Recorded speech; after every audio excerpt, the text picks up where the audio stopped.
Most of us rely on a very specific tool to keep our lives on track. We push ourselves forward with harsh self-criticism, fear falling behind, and use shame as a daily source of motivation. We assume this internal pressure makes us productive, but driving yourself with this counterfeit engine forces the body into two extreme physical reactions. You either push into a state of relentless overdrive, or you crash into paralyzed collapse. Guilt and shame act on the body in distinct ways. As researcher Brené Brown points out, guilt evaluates a specific behavior, while shame attacks your identity. Guilt says you made a mistake. Shame says you are a mistake. Which brings up an obvious contradiction. If beating ourselves up is such a reliable way to get things done, why do we constantly freeze up when we try to make lasting positive changes in our lives? We treat a critical inner voice as harmless data or tough love, but your heart rate spikes and your muscles brace before the thinking mind can even process the sentence.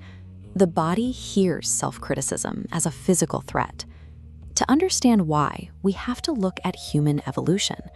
For early humans, social rejection or failure meant being cast out of the group. Without the group, you died.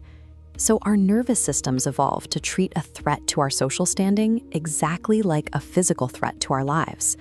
When you tell yourself, "I am wrong," you trigger an immediate biological cascade. Stress hormones flood your system. Long before you can analyze the situation, your prefrontal cortex, the area of your brain responsible for logic and learning, essentially shuts down, and your threat center flares to life. In this threatened state, your brain prioritizes speed and defense. Your attention narrows, and your neural pathways limit access to complex, thoughtful decision-making. You are locked into a protective posture. This chart visualizes a concept called allostatic load, the cumulative physical wear and tear that happens when you force your body to stay in a chronic state of emergency. As the pressure builds on the chart over time, your system burns massive amounts of energy just trying to stay on high alert, leaving you exhausted. The pervasive feeling of being behind originates in this state. When the nervous system is overloaded, it produces a sense of time scarcity and panic that we mistake for a factual assessment of our lives. Applying the label wrong to yourself shrinks the options available to you. You cannot absorb new information or creatively solve problems because your entire biology is braced for punishment. Urgency and rumination are survival strategies. The brain repeatedly reopens these mental files to close open loops and secure a sense of certainty in an unpredictable world. Think of the mind as a highly active prediction engine. It constantly runs worst-case scenarios, hoping that if it can anticipate every possible failure, it can protect you from experiencing future social or emotional pain. Long before modern neuroscience mapped these pathways, contemplative traditions recognized this restless nature of human consciousness. Teachers like Jon Kabat-Zinn have emphasized that the mind naturally grasps for control, generating relentless noise to manage uncertainty. Knowing this explains why you cannot simply think your way out of feeling overwhelmed. You are trying to use higher-order cognitive tools that require a calm brain, while your body is actively locked in emergency mode. The intensity of an emotion does not guarantee its factual accuracy. A flooded nervous system actively distorts your perception of reality to keep you vigilant, amplifying threats and narrowing your view of what is possible. If overwhelm is a physical state, then the first law of recovery is biological. You must lower the physical intensity of the threat state before you try to solve the actual problem in your life. We often hold on to a myth, but true healing means reaching a state of permanent calm. In reality, a healthy nervous system still gets stressed and still spirals.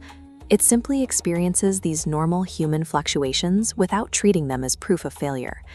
As humanistic psychologist Carl Rogers observed, people do not develop the flexibility to grow when they are harshly corrected.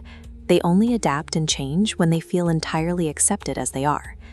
Mastery is no longer defined by never drifting into panic. Success means having shorter spirals and a much kinder recovery. We exit the threat state using a framework called the return. First, notice the exact moment you fuse with an anxious thought. Second, name it, creating cognitive distance.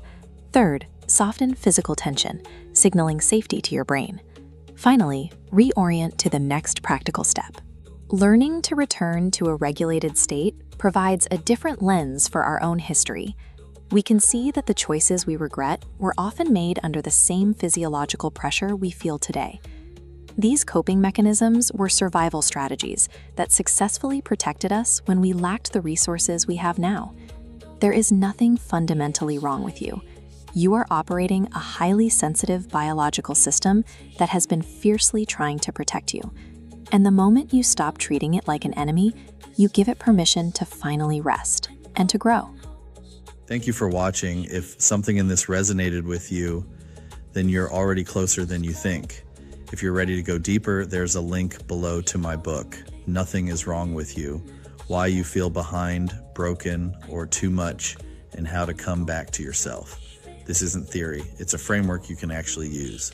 Tap the link below and step into it.